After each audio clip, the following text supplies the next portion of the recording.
All right, everyone. We are back for episode 22 of Stub Love Live. And tonight we have Brad Roberts on. Brad is the Vice President of Consignments for the golf auction, which is one of the largest, if not the largest, golf auction in that sells memorabilia, tickets, etc. So let's get Brad on. I see he's requested. Got a lot of good folks here.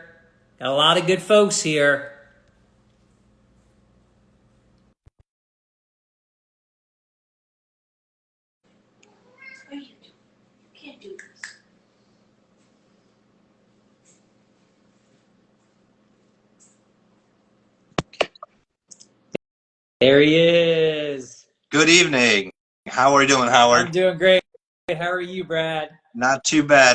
Not too bad. Getting ready for our next auction that launches on Friday night. So wow, really cool. Well, we'll talk a little bit more about it. Thanks for coming on. So you are Vice President of Consignments for the golf auction. I know the Kip and I know Kinley for a lot of years, two really good guys, friends of mine for a long time in not only the golf world, but the autograph world. Talk to me a little bit about when you started working for the golf auction and kind of, what does it mean to be VP of Consignments?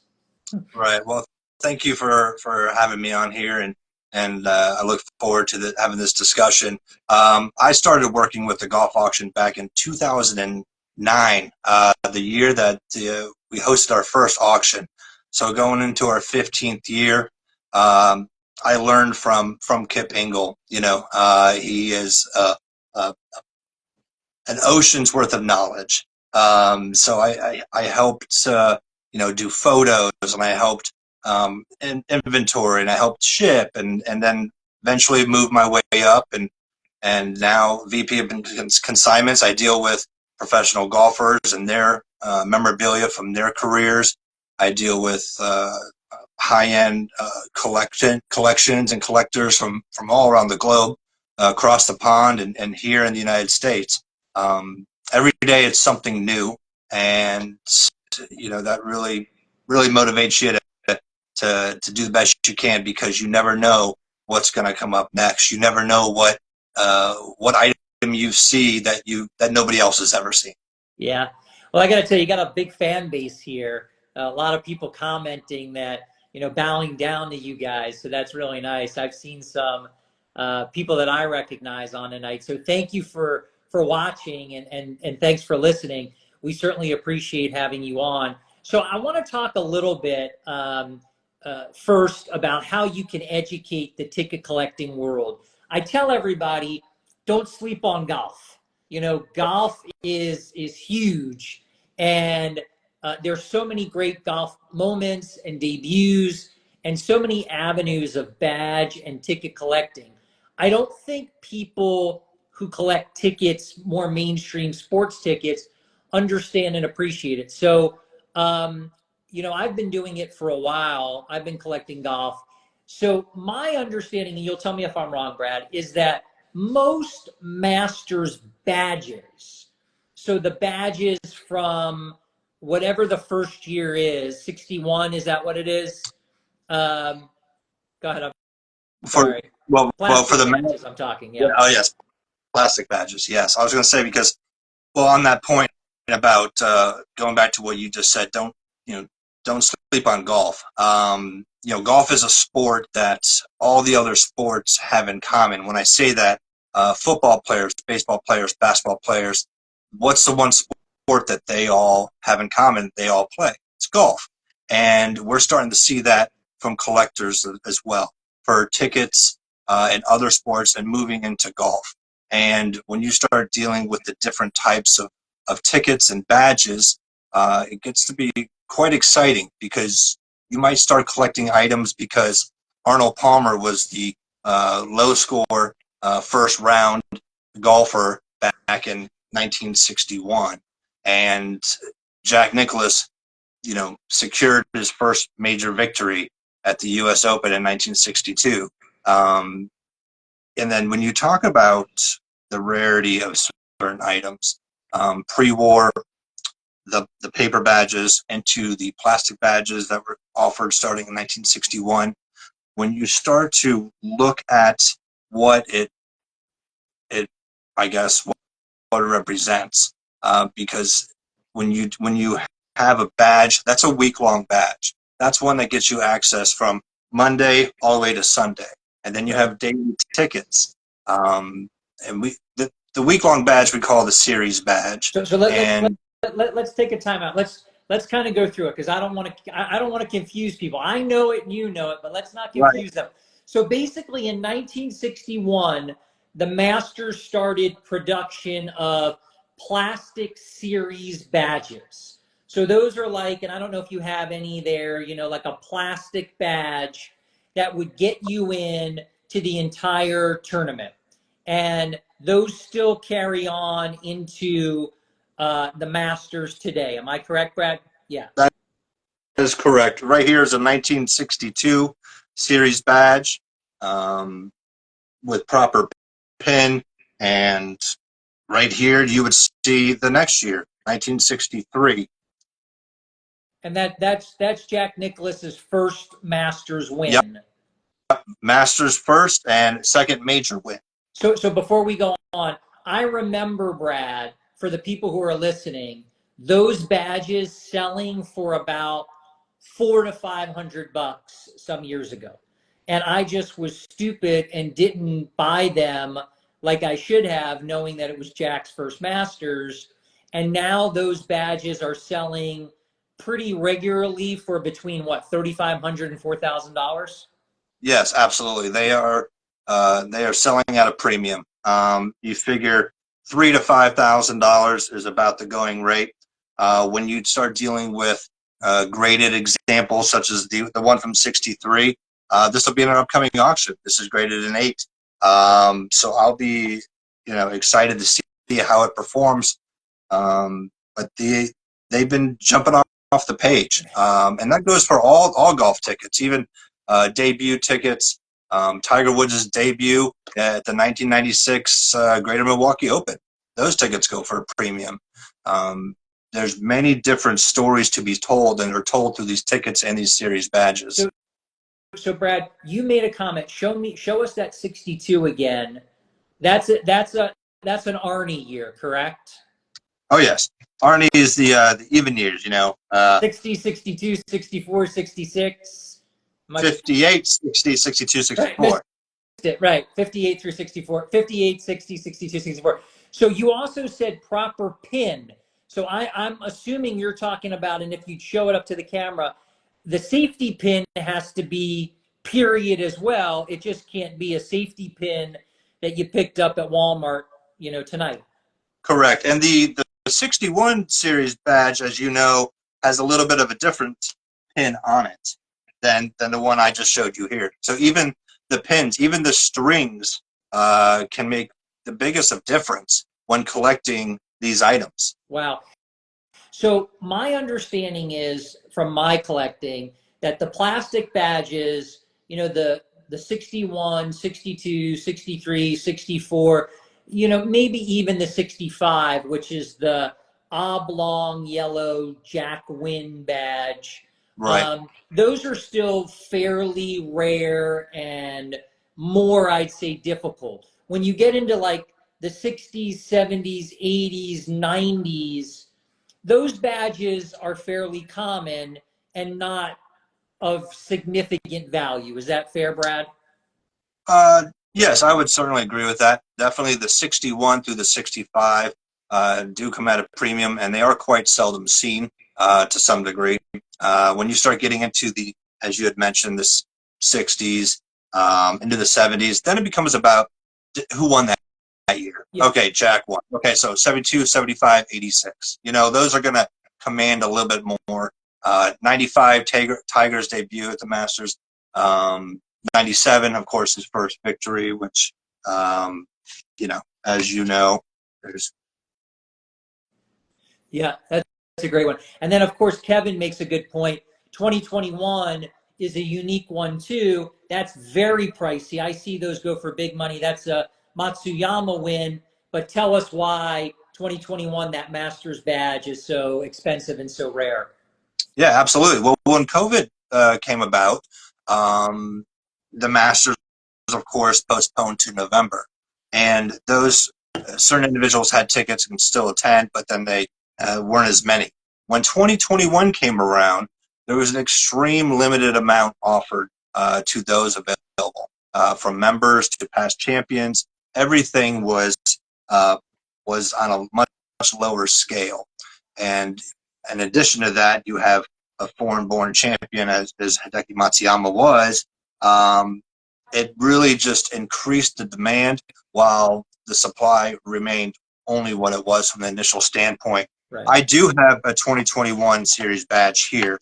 This one is unique because it's still in its original wrapper, because even if they did have them available, not everyone was eager to attend during those times. I'm going to show it to you.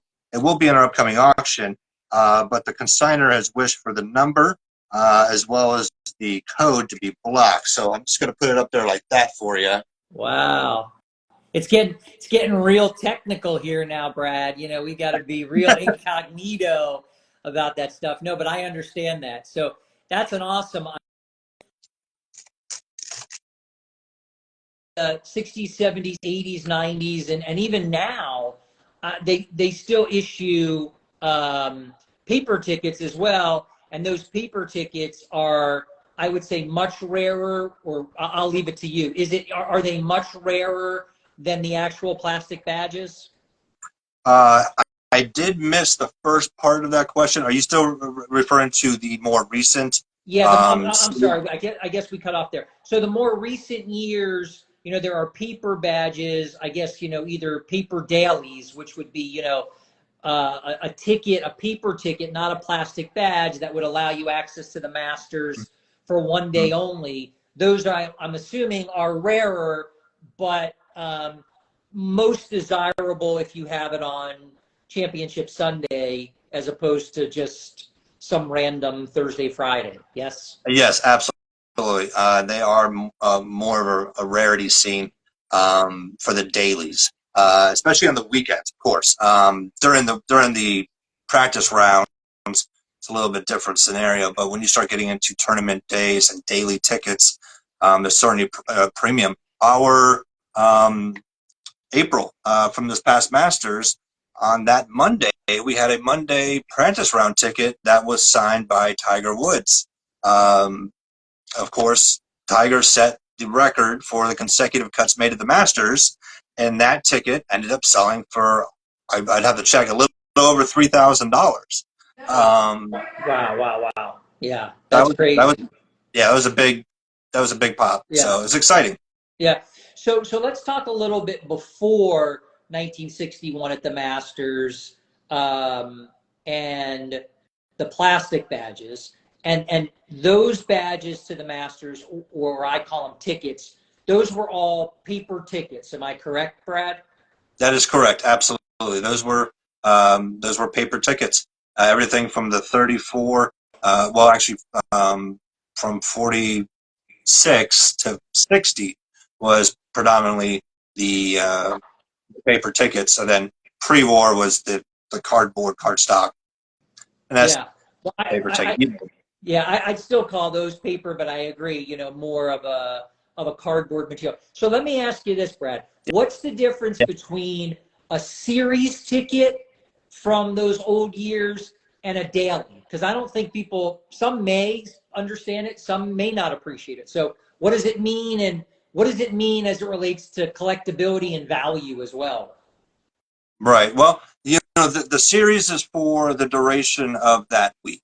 It's going to give you access on a daily basis. A ticket is only going to give you that access for that particular day. Back then, you may get, the Wednesday ticket. Even nowadays, how it has the par 3 tournament. Back then, they would have iron play contests, and they would have different events and driving contests. But the series is the one that is going to be a more difficult one to acquire.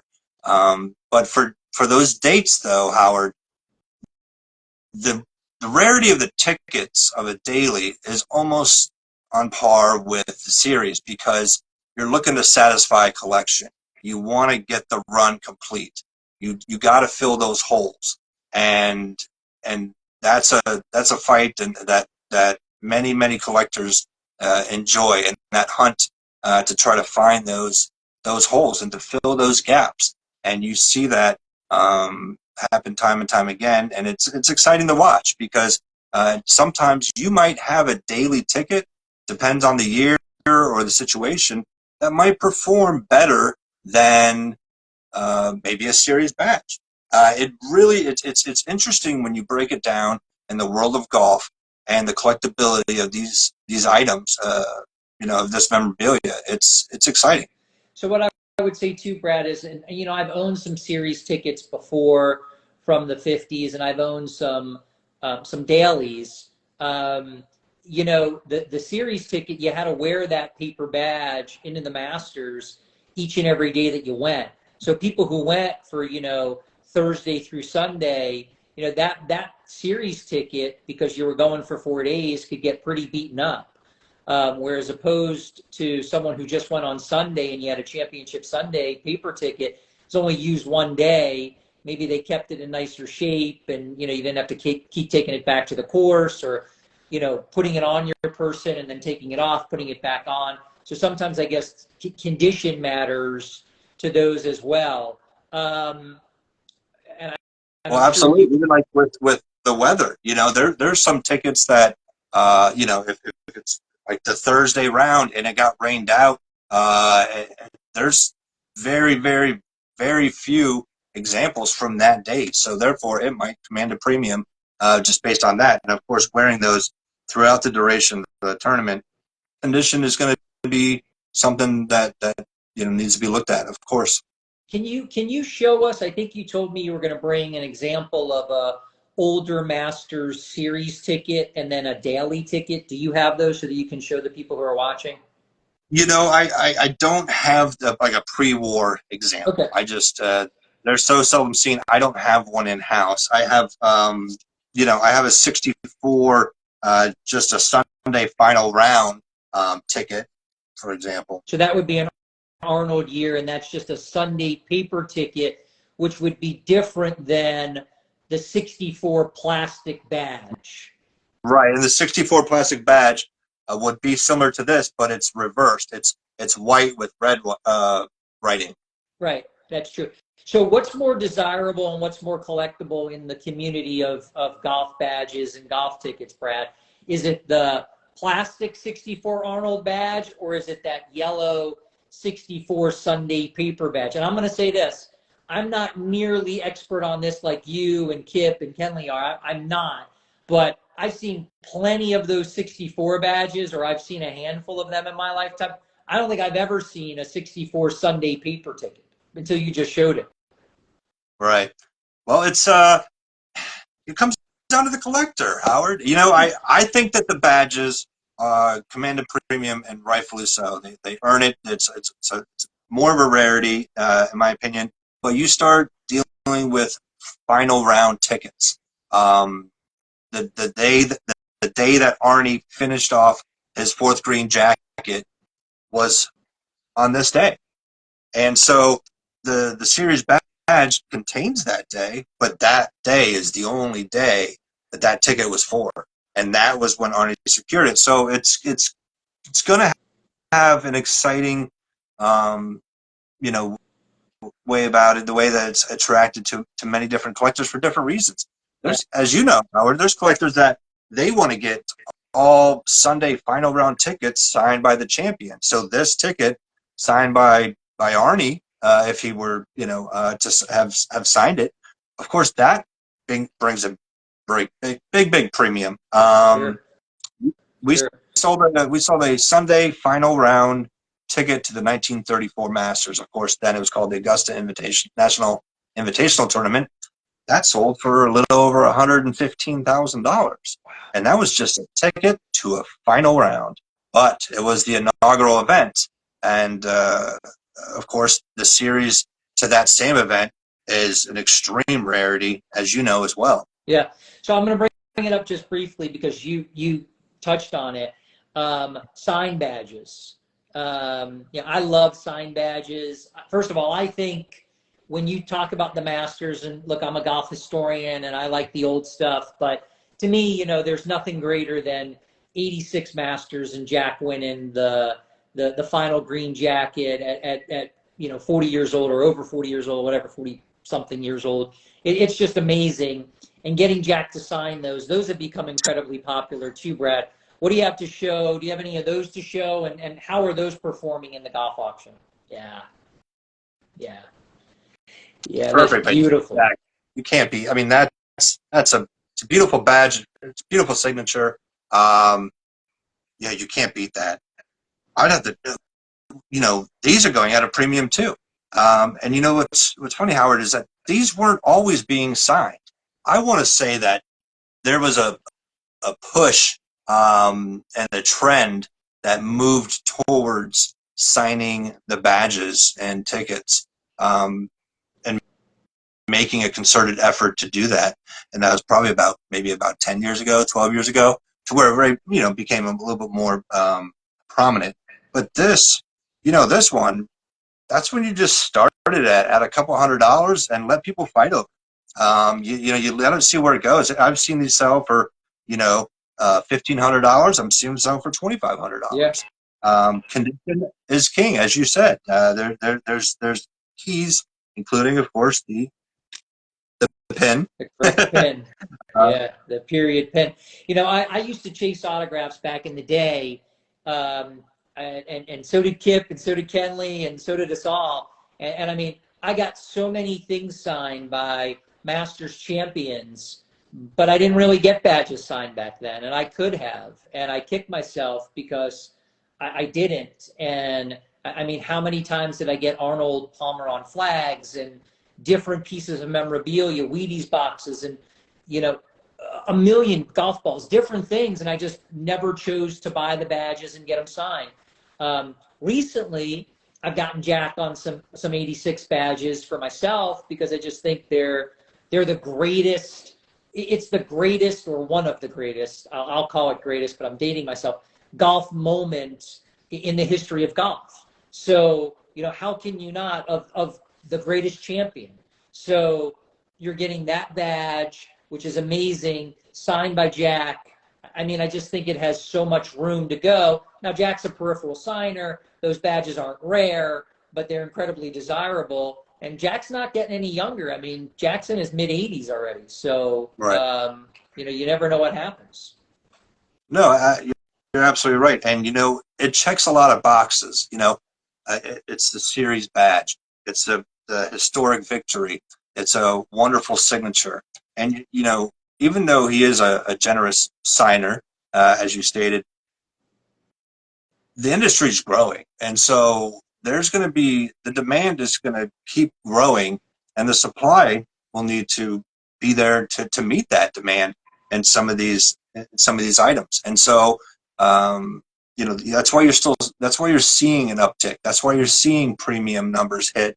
That's where you're seeing excitement from those who collect baseball and football and hockey and basketball and you name it, coming into the golf world, because as you stated, do not sleep on golf, because there's a lot of wonderful items that have wonderful stories attached to them, and that's why we enjoy collecting these things. Yeah. So the Tiger stuff, signed badges too. You get a 1997 signed Tiger Woods badge. You're talking really nice money. And if it's a period Tiger autograph, I mean, it could be 10x. So, I just think if you're able to acquire those, because Tiger's, look, he's difficult to get an autograph from. So if I took one of my 97s and chased him tonight, more likely than not, I'm not going to get him to sign that. But then if you add the rarity of a period autograph, so someone actually got it signed in the 96, 97, 98, 99, whatever time frame, you're talking major dollars, Brad. You are. You're talking big. You're 10,000 plus. That's your floor. when you're talking about time period signatures. And of course, the evolution of Tiger's signature. That's always great to see.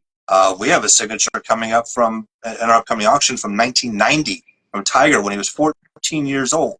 And to see that to where it is nowadays is quite exciting. But when you can get Tiger to sign your 97 for you, Howard, it might be 5 to 10,000. Yep. But if he signed it back in '97 with a signature on that front, you're 10,000 plus. We just saw that sale realized a few months back, and we look forward to the next one. It's few and far between, though. So I don't know how many Tiger Woods signed 97 badges you have, but if you got at least one, I'd be interested to present it for you. So let's kind of move on to the trend of seeing these humongous sales.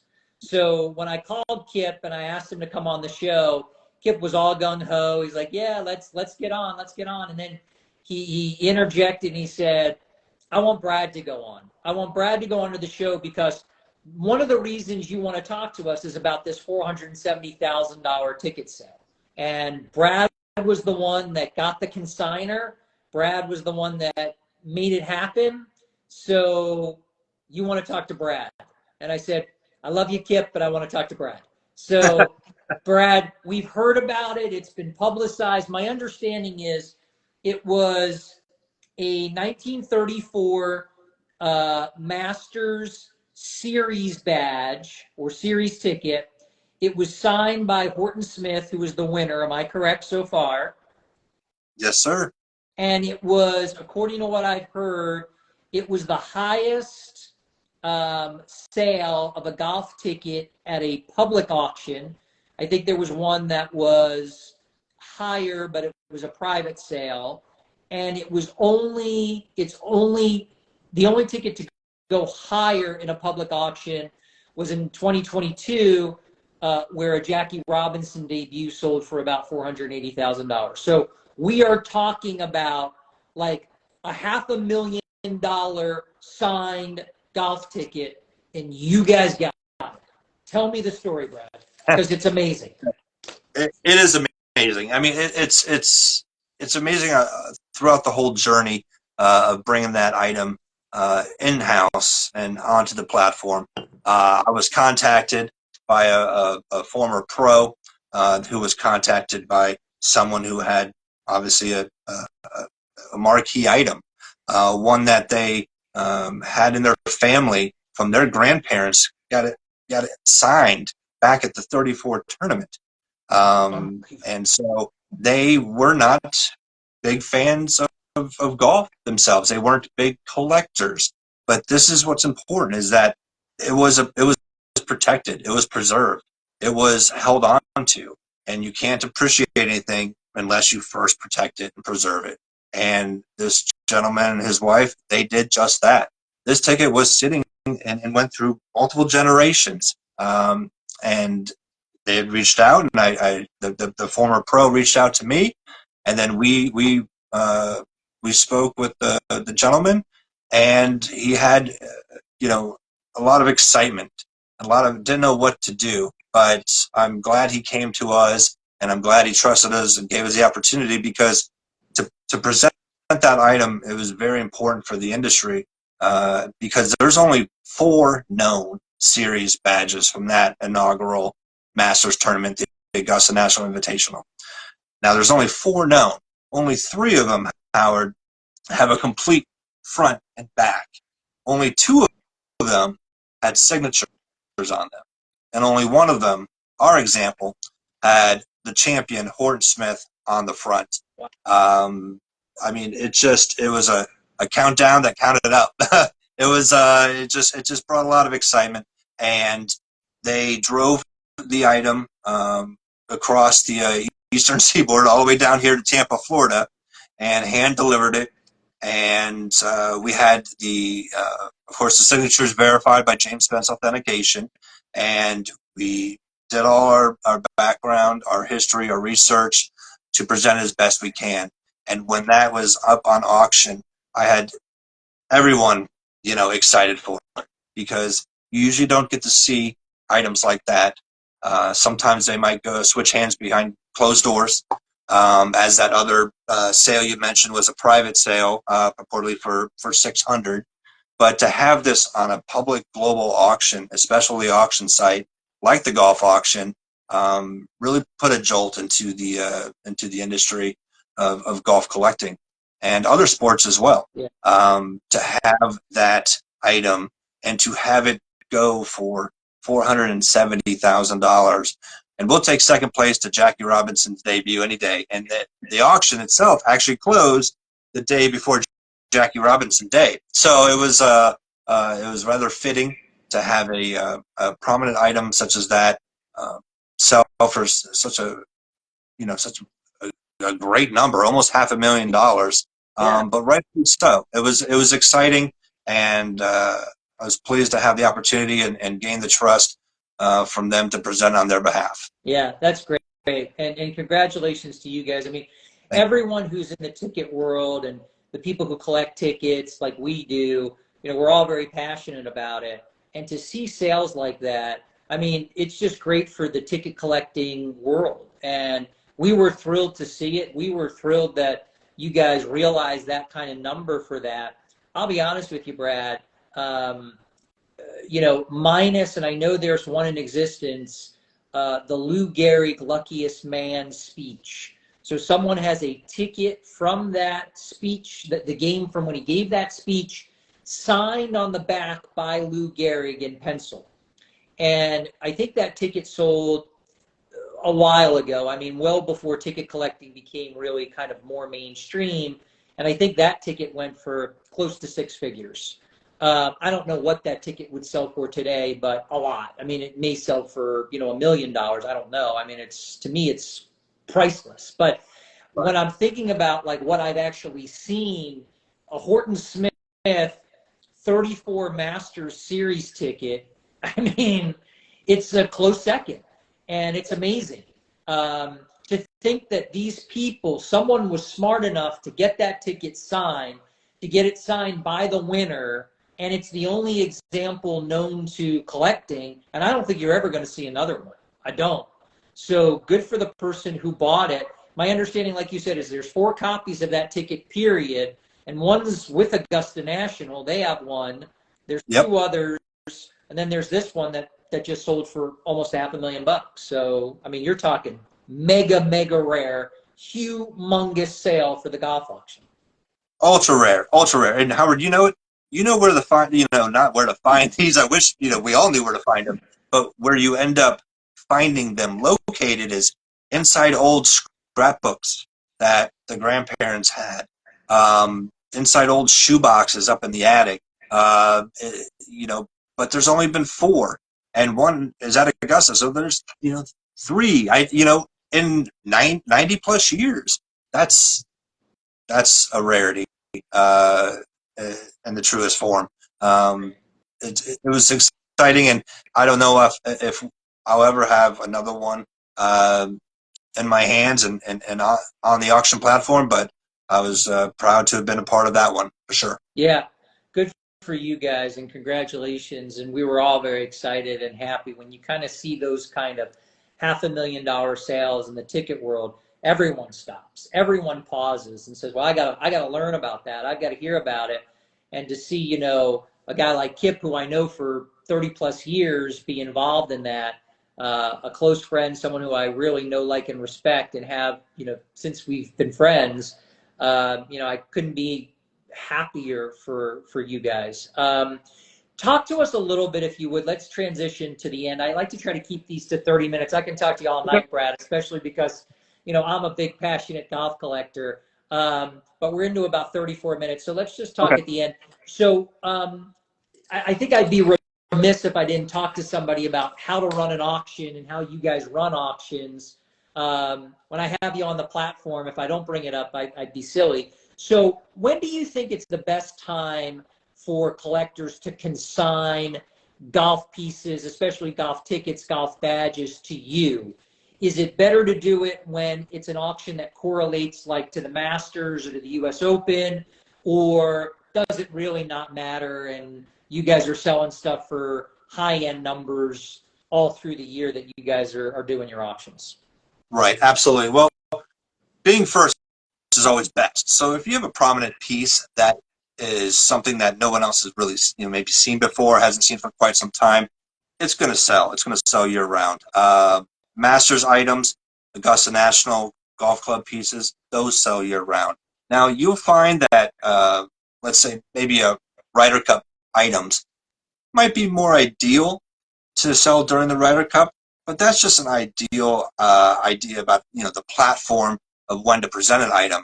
But from a collector's standpoint, they're always looking, and they're always searching and trying to find the pieces to fit their collection or to get a better example for their collection. And we have auctions that coincide with the majors. So we got April Masters, May PGA, June US Open, and July the Open Championship. So we do tend to have items that represent that major, but ultimately that comes from a consignor because they have items in their collection that they would like to present, and they have interest in presenting it during that time as well. So it's a good communication because we're all on the same team. And so when I review items and give them an idea about what to expect and anticipate, and then we move forward and coordinate the items moving in-house, and then we of course measure them, photography, categories, process, inventory, all that fun stuff in order to then get the item presented. And Ryan McFarland, he's our lead writer, and he does a phenomenal job of telling the tale of each and every item that you see presented on the auction site. You guys do a great job at it too. If consigners are looking to reach out to you, they can find you on Instagram at The Golf Auction. They can find you at thegolfauction.com. Are you charging consigners any percentage, or is it 0%, or does it matter how much you're consigning and the value of the items? Give us a little bit on that. Yeah, absolutely. Well, it depends. If we're driving out or flying out and driving a collection back, you're going to be, 25%, 30%. It really depends on the items because we try to be as eclectic as we can, because that's what best reflects the bidder base and the collector base. If you have a 1934 series badge signed by Horton Smith, well, it certainly wouldn't be to that extent. So, a lot of times 10%, 15, 20, 25. It really depends. I mean, what are the items? What potential value do they have? And I guess what quantity and what quality are we talking about here? And it really depends. And don't hesitate to reach out. There's no bad questions, only those not asked, right? Yeah. So don't hesitate to reach out. You can reach me at brad@thegolfauction.com. I'd be more than happy to let you know my thoughts. It's exciting because once you get your feet wet in the auction, as I'm sure you know, Howard, it's exciting because you also have your items and you get to see them photographed and have a story written about them and presented. And you have other collectors from around the whole globe placing bids to try to get that for their collection. And then it's exciting from all areas, from consigners to collectors and bidders to the house as well. Golf, do not sleep on it. It's exciting and it's something new every day. So. Yeah, I agree. Don't sleep on golf. Brad Roberts, I appreciate you coming on. Thank you. Thank Kip. Thank everyone at the Golf Auction.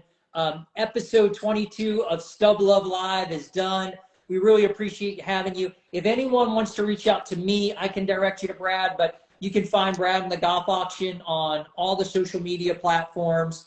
They have a humongous presence on the internet, and they really know what they're doing. They treat everyone well. I've consigned items to them and have had great results. I've also bought stuff in their auctions, and they always treat me very well. So thanks again for coming on, Brad. I really appreciate it. You're welcome. Thank you, Howard, and I'll probably see you at the National then. I hope so.